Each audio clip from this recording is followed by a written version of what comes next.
Alhamdulillahi Rabbil Alameen wal aqibatu lil muttaqeen wassalatu wassalamu ala ashrafil anbiya wal mursaleen Sayyidina Muhammad al-Fatihi an-Nasiri al-Hadi ila siratil mustaqim. This letter of Imam Rabbani Mujaddid of Thani rahimahullah ta'ala was written to one of his Makhdoom Zada, Khuwaja Muhammad Saeed, and it was also written to Khuwaja Muhammad Masoom. So his sons received this letter from Imam Rabbani Mujaddid of Thani rahimahullah ta'ala. Imam Rabbani is the reviver of Islam, who was a great alim, one of the greatest scholars of his time, who was the greatest teacher of his time, and the man of Allah who gave the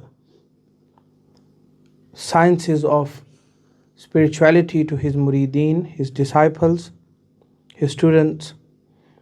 And as we speak, he has, I'd say, in every part of the world he has followers. He has people who follow him, and we are amongst his followers, and we must understand that his teachings are based upon Sharia, and we must teach ourselves and our brothers, our sisters, our entire family about these letters. This is why we talk about Imam Rabbani rahimahullah ta'ala, that we learn the rules of Sharia, the rules of tariqah, and the rules of haqiqah as well from his letters. He says that the glorious Qur'an has ahkam sharia, the rules of Sharia. The Qur'an has the rules of Sharia, and he is jami'. It has everything from the previous Sharia as well, from all even since the time of Adam alayhi salam. The Qur'an talks about Adam alayhi salam. About Nuh alayhi salam, the Qur'an talks about Nuh alayhi salam. We come down to Dawood alayhi salam, the Qur'an talks about Dawood alayhi salam as well. Sulaiman alayhi salam, Yaqub alayhi salam, Ishaq alayhi salam, their father Ibrahim alayhi salam, Ismail alayhi salam, until the time of the Prophet sallallahu alayhi wasallam. So the Qur'an is a miracle itself, because it is sifat of Allah subhanahu wa ta'ala, the attribute of Allah subhanahu wa ta'ala. It talks about everything, it talks about the Sharia that came before in the time of other Anbiya, and talks about this Sharia mainly, and teaches us how to act upon the Sharia as well.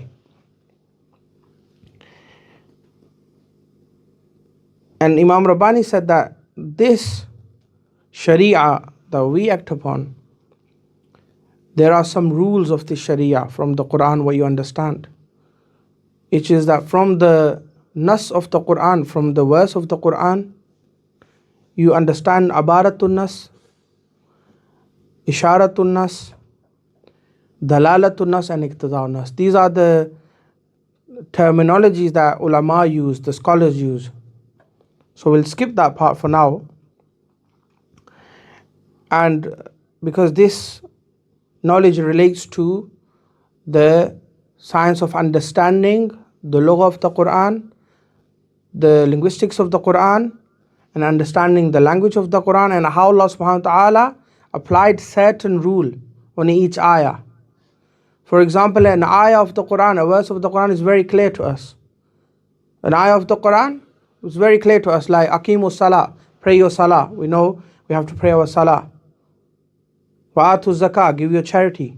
Very simple and easy. But sometimes the ayah does not have the full meaning. The verse of the Qur'an does not have the straight meaning, full meanings. We don't understand. So for that, you must understand and learn the sciences of understanding the Qur'an, the lugha of the Qur'an from the scholars. You cannot just read the Qur'an by yourself and misunderstand it. You have to go to the ulama who know these sciences, who have mastered these sciences for 10, 20 years, and then you will understand these nusus of the Qur'an. And then the ulama, the aimma, the mujtahideen, like Imam Abu Hanifa, Imam Malik, Imam Shafi'i, Imam Ahmad bin Hanbal, four aimma, they've concluded their ijtihadat, their school of jurisprudence on these masail which we differ upon in the ummah. For example, praying with Raful Yadain. This is a masala that is differed upon amongst the ulama, and the Maliki ulama have a different opinion. Imam Malik himself had a different opinion. Imam Abu Hanifa, he holds his own opinion. So these are the masail come from the Quran and a hadith of the Prophet sallallahu alaihi wasallam. And then they were divided into four mazahib, which were Hanafiya, Malikiya, Shafi'iyya and Hanbaliyya. But they're all Ahlul Sunnah. The right path is part of Ahlul Sunnah. If you ask someone, who do you follow? What school do you follow? What sect do you follow? Who's your Imam? And we ask them, who's your Imam? And they say, our Imam is one of the Ahlul Sunnah Imams. One of the Ahlul Sunnah Imams. So that's why if a person is from the Ahlul Sunnati wal Jama'ah, then he is on the right path. A person who's from the Ahlul Sunnati wal Jama'ah, he is on the right path. And the person who does not call himself from being Sunni Islam, then he's misguided. Because there's only one Islam. There's only one mainstream Islam. This is the time of AI as well. So ask artificial intelligence. One of the brothers asked me this question. He said, oh, we follow the mainstream Islam. He was from a different group. I said, ask AI. It will give you some sort of knowledge. And if you don't trust me, trust the AI. And then he puts in the AI, the app, and the AI tells him that the majority of Muslims are Sunni Muslims. This is an opinion that's very honest opinion. This is not something coming from me, coming from any scholar. This is the knowledge that's out there. This is reality. This is not something made up. So you have to be from Ahlul Sunnati wal Jama'ah. You have to follow the way of the Prophet sallallahu alaihi wasallam. And in the time of the Prophet sallallahu alaihi wasallam, the revelations used to come down. The Prophet sallallahu alaihi wasallam, they do not speak. The Prophet does not speak from himself, but the revelations come to him, then he speaks. He does not say anything from his mouth. He does not say anything made up. He only says what he's been told to say. He only says what he's been taught to say. And he's been told by Allah subhanahu wa ta'ala that, O my Nabi, O my Rasul, say, Qul huwa Allahu ahad. O my Prophet, say Allah is one. So who told us Allah is one? The Prophet sallallahu alaihi wasallam. Now people forget about the Prophet sallallahu alaihi wasallam. People go directly to Allah subhanahu wa ta'ala. Skip the Prophet sallallahu alaihi wasallam. But who's taught you who's Allah? The Prophet sallallahu alaihi wasallam.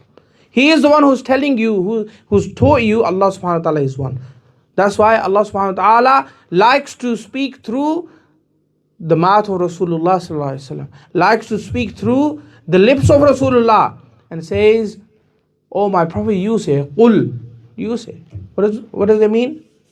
You say, Qul huwallahu ahad. Say, "Oh my Nabi, you say Allah is one." And then the mu'mineen say, "Indeed Allah is one." If the Prophet does not tell us, then we don't know. We don't know Allah is one. We have no knowledge. But when the Prophet is telling us, he say, "Qul huwallahu ahad," we say Allah is one. Because he is telling us. He said to his Sahaba Ikram, the companions, did he not say that? He did. He is the one who said, "Oh my Sahaba, Allah is one." Then Abu Bakr said Allah is one. Abu Bakr said Allah is one. He said Allah is one. Then Umar said Allah is one. He said Allah is one. Uthman said Allah is one. And he said Allah is one. Ali said Allah is one. Abu Ubaidah said Allah is one. Sayyidina Zayd said Allah is one. Sayyidina Sulaiman said Allah is one. Sayyidina Abu Dhar said Allah is one. Because of his words, because of the words of Rasulullah, because we trust him, we say Allah is one. Who's seen Allah? Have you seen Allah? Who do you trust? The Prophet sallallahu alaihi wasallam. And people said, one of the brothers asked me this question. They said, "Oh, we only believe in the Qur'an. There's a disease in Muslims, those who have been radicalized, who've been brainwashed by fitna, by wrong people with the wrong mindset. They say, "Oh, we only believe in the Qur'an. We don't believe in the hadith. We don't believe in the hadith." I said to that brother, "How do you know the Qur'an is the word of Allah? Tell me." He couldn't say anything. I said, "Tell me, how do you believe that the Qur'an is the word of Allah? Tell me." He said, "By reading it." I said, "How do you know by reading it? What do you mean?" He said, "You can tell." I said, "How? How can you tell Allah is saying in the Qur'an, this is Allah's words? Tell me." But I'll tell you how we know the Qur'an is the word of Allah is because it's Qala Rasulullah. The Prophet ﷺ said, Qala Rasulullah. Haza Kitabullah. He said, this is the word of Allah. And we believe that, Alhamdulillah, this is the word of Allah. If the Prophet doesn't say, he doesn't say that this is the word of Allah, are we going to believe it? No. Whose words are we waiting for? Muhammad Rasulullah's words. We're waiting for his words. If he says Allah is one, we believe Allah is one. If he says that there are more than 124,000 prophets of Allah, we say yes, Alhamdulillah, we believe in that. Because he is saying that the Qur'an is the final book, we believe in it. Because he said it. Because we trust him and we love him.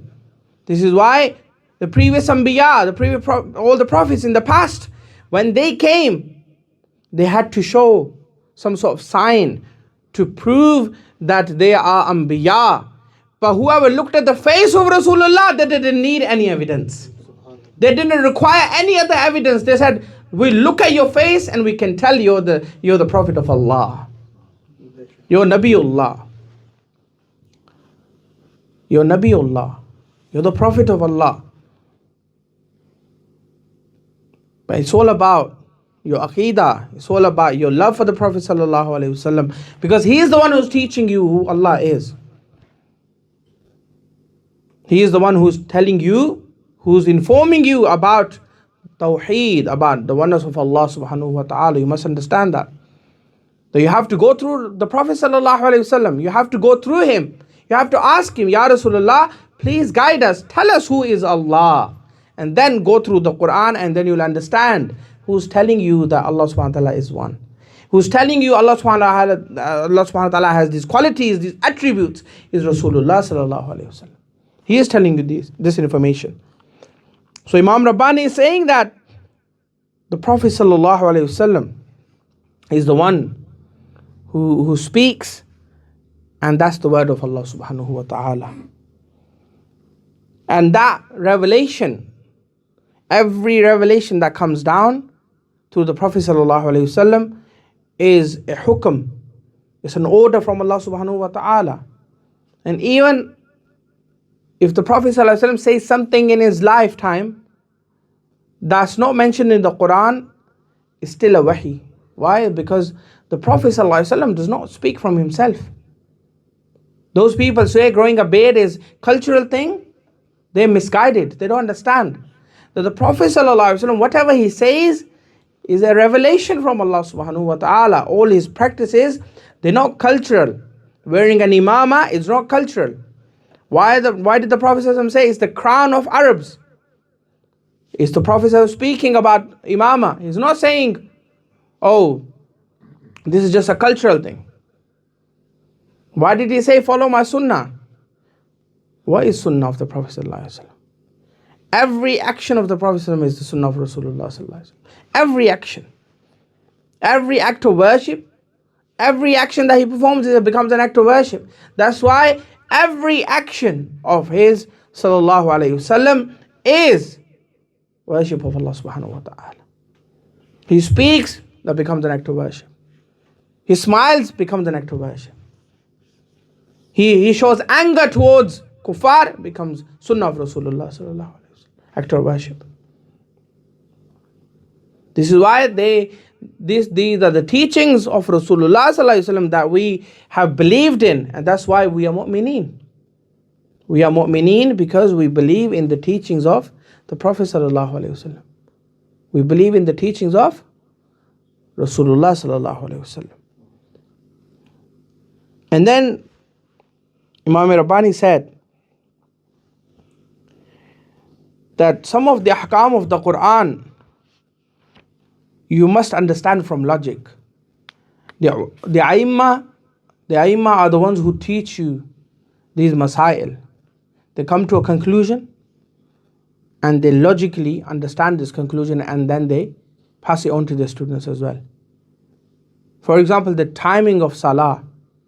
What time do you have to pray? Now, because in the mazahib it's different, every person who follows a fiqh, they have to follow their own fiqh, their own school of thought. And the Hanafi school has its own thoughts, has its own principles, has its own rules. So the rules that you have to understand from a logical approach, you have to go to the Imams.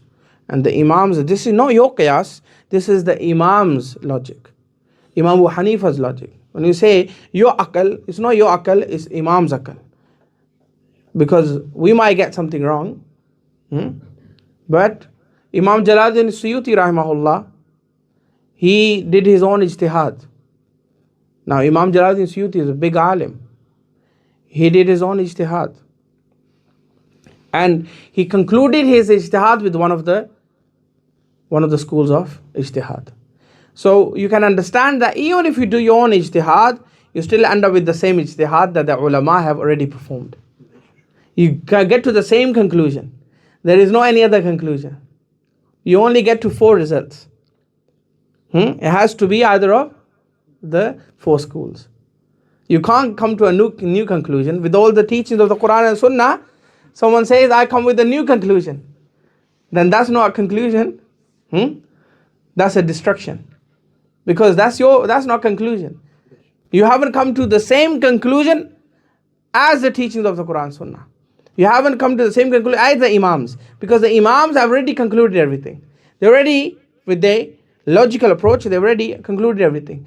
Now, whatever your ijtihad is, it has to match the ijtihad of the previous, our Aimma Mujtahideen. It has to meet the ijtihad. Our thoughts, whenever we think about something in Islam, if that thought of yours matches one of the Imams, then it's fine. But if it's something that does not go back to your Imams, then you're wrong. You're misguided. That's why we must understand that the knowledge of Islam, this ilm cannot be gained through Sheikh Google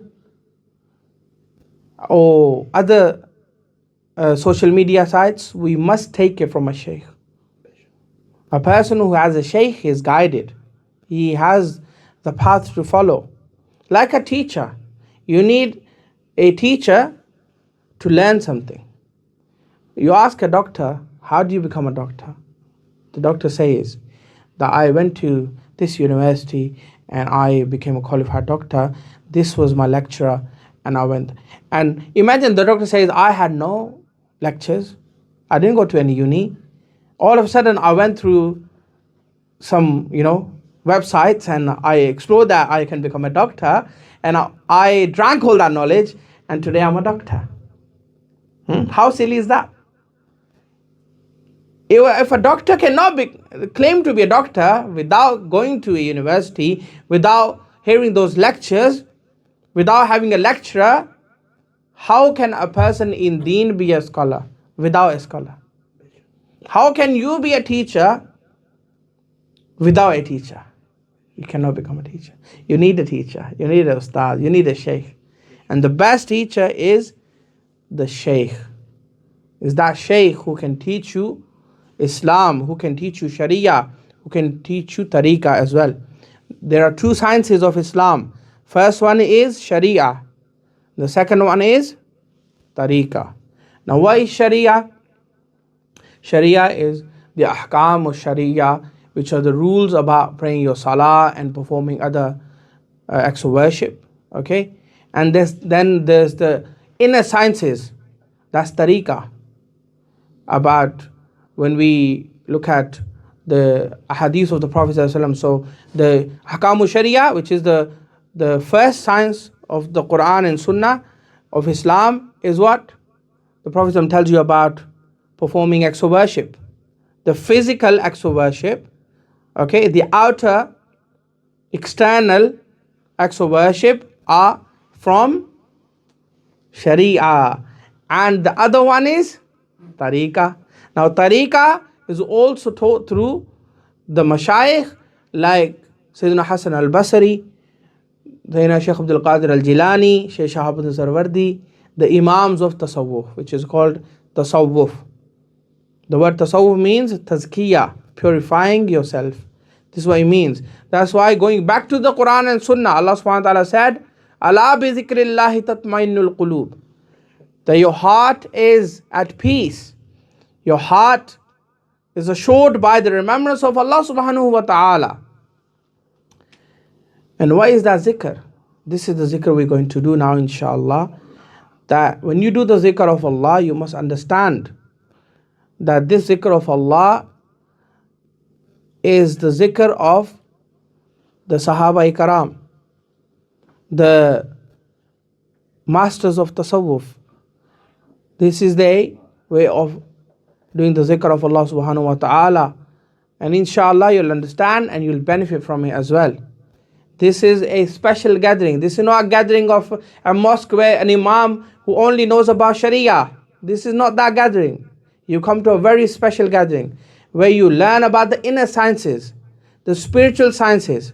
You don't just stick to the external actions. You don't just stick to your salah, fasting, that's it, go home. No, we talk about the inner sciences. Talk about the inner self, purifying your heart. And when your heart's purified, then Allah subhanahu wa ta'ala said in the Qur'an that when people hear my remembrance, their bodies move. Their bodies start moving. Out of fear, their hearts start trembling. This is the verse of the Qur'an. Have you not seen the Sahaba Ikram? Have you not heard their stories? That when they heard the name of Allah, they used to get in wajad. Now what is wajad? It takes a long time. It takes 100, 200 years to understand what wajad is. Let's get to zikr. Don't get into wajad. Wajad is too much. Let's get into the basics. Back to basics, inshallah. I do dua, inshallah, we act upon the teachings of Kitab wa Sunnah. Wa ma alayna illa al-balagh.